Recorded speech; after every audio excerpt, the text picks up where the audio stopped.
here in Greensboro, we've also seen a share of wet and windy conditions today. Greensboro police responded to numerous accidents and downed trees. One of those trees came down on Double Oaks Road, that's near Hobbs Road, and that's where we find WFMY News 2's Giselle Thomas. Giselle, you've seen a lot of damage and cleanup throughout the city. Now, uprooted trees seem to be a common theme across the Triad. Take a look at this tree here in Pamona Park. You can see the roots completely lifted up out of the ground, and at the base of the tree you can see where it's broken and leaning onto this roof of this city building. Now, the weather right now is a lot different than it was this afternoon.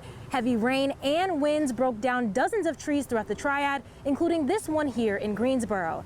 Now, we've been following this Black-owned tree company called God's Way Tree Service for a few hours now, and they've been ripping and running all throughout Greensboro all day. Now, check out this photo the company shared with us. It's of a home on East Lake Drive that had a tree laying completely across the roof. Now, the owner of the small business tells me that that tree you see was about 80 feet tall. What we were able to do, we were able to come in here, we got the tree off. After we got the tree off, we were able to come in and put a tarp on the roof. The tarp is going to ensure that no water gets in to cause further damage after the service is done. Now, a few miles away, another tree fell in front of the Center for Creative Leadership place. I spoke to the field manager for the city of Greensboro, who estimates that a tree was about 75 feet tall, and they've responded to over a dozen calls as of earlier this afternoon.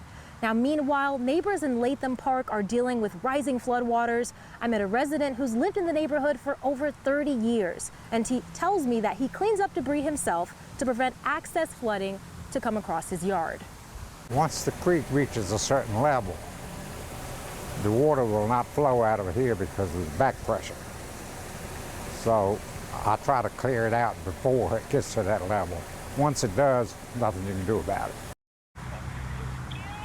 Now, Guilford County Emergency Management tells me that they only had to activate only a partial amount of their services that they had today, and they said they're happy to do so. The fact that things weren't as bad as they expected here within this Greensboro area, at least better to be more prepared than to be sorry.